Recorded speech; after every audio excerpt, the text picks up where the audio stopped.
എല്ലാവർക്കും നമസ്കാരം. ഇന്ന് ഞാൻ ഇപ്പോഴത്തെ ട്രെൻഡിങ് ആയിട്ടുള്ള ജർമ്മൻ ഫോറസ്റ്റ് കേക്കിൻ്റെ റെസിപ്പിയാണ് കാണിക്കുന്നത്. നല്ല ടേസ്റ്റി ആയിട്ടുള്ള ഒരു കേക്കാണ്. അപ്പോൾ എല്ലാവരും ട്രൈ ചെയ്ത് നോക്കണം. ഇതിന് വേണ്ടിയിട്ട് ആദ്യം തന്നെ ഒരു ഗനാഷ് തയ്യാറാക്കിയെടുക്കണം. അപ്പോൾ അതിന് വേണ്ടിയിട്ട് ഒരു കപ്പ് ഡാർക്ക് ചോക്ലേറ്റ് എടുത്തിട്ടുണ്ട്. അതിലേക്ക് ചെറുതായിട്ട് ചൂടാക്കിയിട്ടുള്ള ഒരു കപ്പ് വിപ്പിംഗ് ക്രീം ഒഴിക്കുന്നുണ്ട്. ക്രീം തിളക്കരുത്, ജസ്റ്റ് ഒന്ന് ചൂടാക്കിയാൽ മതി. ഫ്രഷ് ക്രീം ഉണ്ടെങ്കിൽ അത് ഉപയോഗിച്ചാലും മതി. എന്നിട്ട് ഇതൊരു 5 മിനിറ്റ് നേരം അവിടെ വെക്കുക. അപ്പോൾ അത് കുറച്ച് കഴിയുമ്പോൾ അലിയാൻ തുടങ്ങും. അപ്പോൾ കണ്ടില്ലേ, നല്ല തിക്കായിട്ടുള്ള ഗനാഷ് റെഡി ആയിട്ടുണ്ട്. ഇനി അതവിടെ മാറ്റി വയ്ക്കുക. ഇനി നമുക്ക് വേണ്ടത് നട്ട്സാണ്. ഞാനിവിടെ കുറച്ച് ബദാമാണ് എടുത്തിട്ടുള്ളത്. നിങ്ങൾക്ക് ബദാം അണ്ടിപ്പരിപ്പ് ഏത് വേണമെങ്കിലും ഉപയോഗിക്കാം. എന്നിട്ട് കുറച്ച് വെണ്ണയുടെ ആവശ്യമുണ്ട്. ഈ വെണ്ണയിൽ ഈ നട്ട്സ് ഒന്നൊന്ന് റോസ്റ്റ് ചെയ്ത് എടുക്കണം. അപ്പോൾ നമ്മൾ എത്ര നട്ട്സാണോ എടുക്കുന്നത് അതിനനുസരിച്ച് വെണ്ണ എടുത്താൽ മതി. എന്നിട്ട് ജസ്റ്റ് ഒന്ന് റോസ്റ്റ് ചെയ്ത് മാറ്റി വയ്ക്കാം.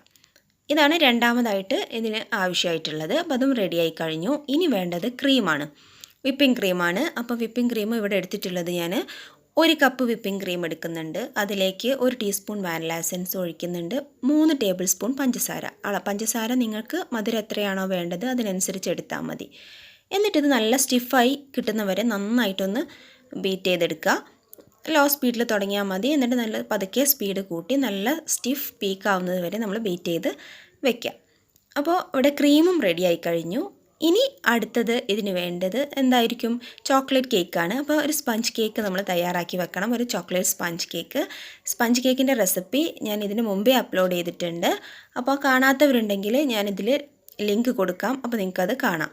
അപ്പോൾ ഇനി അസംബിൾ ചെയ്യാൻ വേണ്ടിയിട്ട് ചൂടാറിയ കേക്ക് നമ്മൾ ബോർഡിലേക്ക് വെച്ച് കൊടുക്കുക. എന്നിട്ട് ഷുഗർ സിറപ്പ് ഉപയോഗിച്ചിട്ട് നന്നായിട്ട് വെറ്റ് ചെയ്യുക. എന്നിട്ട് നമ്മൾ തയ്യാറാക്കി വെച്ചിട്ടുള്ള ക്രീം ഉപയോഗിച്ചിട്ട് ഒരു ലെയർ ക്രീം നമ്മൾ നല്ലപോലെ തേച്ച് പിടിപ്പിക്കുക. ഇനി നമ്മൾ തയ്യാറാക്കി വെച്ചിട്ടുള്ള ഗനാഷ് അത് ഇതിൻ്റെ മുകളിലേക്ക് ഇട്ട് കൊടുക്കുക. ഈ ഗനാഷൊക്കെ ചൂടാറിയതിന് ശേഷം മാത്രമേ ഉപയോഗിക്കാവൂ. അത് പ്രത്യേകം ശ്രദ്ധിക്കുക. ഗനാഷ് നന്നായിട്ട് തേച്ച് പിടിപ്പിച്ചതിന് ശേഷം നമ്മൾ നേരത്തെ കുറച്ച് നട്ട്സ് ഉണ്ടാക്കി വെച്ചില്ലേ, ഈ നട്ട്സ് ഒന്ന് കുറച്ചെടുത്തിട്ട് പൊടിക്കുക. ഇതുപോലെ അങ്ങ് പൊടിച്ചെടുത്തിട്ട് ഇതിൻ്റെ മുകളിലിട്ട് കൊടുക്കുക. പൊടിക്കണം നിർബന്ധമില്ല കേട്ടോ, ഞാനങ്ങനെ ചേർത്തുന്നേ ഉള്ളൂ. നിങ്ങൾക്ക് നട്ട്സായിട്ട് തന്നെ ഇട്ട് കൊടുക്കാം. ഇത് ഇട്ടതിന് ശേഷം ഇതേപോലെ തന്നെ ഇനി സെയിം റിപ്പീറ്റേഷൻ തന്നെയാണല്ലോ വരിക. അപ്പോൾ അടുത്ത ലെയർ കേക്ക് വെച്ച് കൊടുക്കുക. അതിൻ്റെ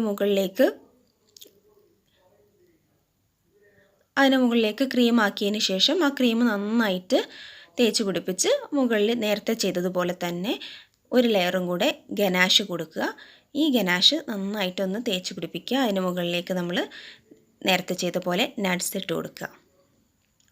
ഇനി നമ്മൾ 3rd ലെയർ കേക്ക് വെച്ച് കൊടുക്കുകയാണ്. എന്നിട്ട് ഇതും ഷുഗർ സിറപ്പ് ഉപയോഗിച്ചിട്ട് നന്നായിട്ട് നനച്ചെടുക്കുക. എന്നിട്ട് നല്ല പോലെ ഒന്ന് കവർ ചെയ്തെടുക്കണം കേക്ക്. ജസ്റ്റ് ഒന്ന് ആദ്യം കവർ ചെയ്തെടുത്ത്, അതായത് ക്രം കോട്ട് ചെയ്യുക. അത് ചെയ്തിട്ട് ഒന്നൊന്ന് തണുപ്പിച്ചെടുക്കണം. എപ്പോഴും നല്ലതാണ്. എനിക്കതാണ് എപ്പോഴും എളുപ്പമായിട്ട് തോന്നിയിട്ടുള്ളത്. അപ്പം അത് നന്നായിട്ടൊന്ന് ചെയ്തിട്ട് ഒരു അരമണിക്കൂർ ഒന്ന് തണുപ്പിച്ചെടുക്കുക. അപ്പോൾ ഇവിടെ ക്രം കോട്ട് ചെയ്ത് കഴിഞ്ഞു.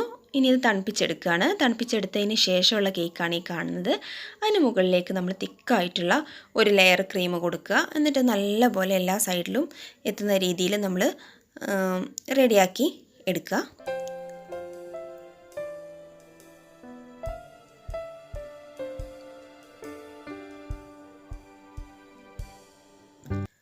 ഇപ്പോൾ നമ്മുടെ കേക്ക് ഇവിടെ റെഡി ആയിട്ടുണ്ട്. ഇനി ഇത് കുറച്ച് സമയം ഒന്ന് ഫ്രിഡ്ജിൽ വെച്ച് തണുപ്പിക്കുക. എന്നിട്ട് വേണം നമ്മൾ നേരത്തെ ഉപയോഗിച്ച ഗനാഷിൻ്റെ ബാക്കിയുള്ള ഗനാഷ് ഉണ്ടാവും, അത് ഇതിൻ്റെ മുകളിലേക്ക് മുഴുവനായിട്ട് ഒഴിച്ചു കൊടുക്കുക. അപ്പോൾ ഒന്നൊന്ന് തണുത്തിട്ട് ഒഴിക്കുകയാണ് എപ്പോഴും നല്ലത്. കേക്ക് ഒന്ന് തണുത്തതിന് ശേഷം മുകളിൽ ഗനാഷ് ഒഴിക്കുകയാണ് നല്ലത്. അപ്പോൾ ഇതേ രീതിയിൽ നമ്മൾ ഫുള്ളായിട്ട് കേക്കിനെ കവർ ചെയ്ത് എടുക്കുക. ഇപ്പം നല്ല പോലെ കവർ ചെയ്ത് വന്നിട്ടുണ്ട്. ഇനി ഇതിൻ്റെ ഡെക്കറേഷനും വളരെ എളുപ്പമാണ് ചെയ്യാൻ. കാരണം ഈ നമ്മൾ നേരത്തെ ഫ്രൈ ചെയ്ത് വെച്ചിട്ടുള്ള നട്ട്സ് ഉപയോഗിച്ചിട്ട് തന്നെയാണ് ഡെക്കറേഷൻ ചെയ്യുന്നത്. വേറെ വിപ്പിംഗ് ക്രീം ഒന്നും ഉപയോഗിച്ച് ഒരു ഡെക്കറേഷനും ചെയ്യുന്നില്ല. അപ്പോൾ ഇത് നിങ്ങൾക്ക് നിങ്ങളുടേതായ ഒരു ഐഡിയ വെച്ച് ചെയ്യാം. ഞാൻ ഈ രീതിയിലാണ് ചെയ്തിട്ടുള്ളത്. അപ്പോൾ നല്ല എളുപ്പമാണ്, നല്ല ടേസ്റ്റിയാണ് കഴിക്കാൻ.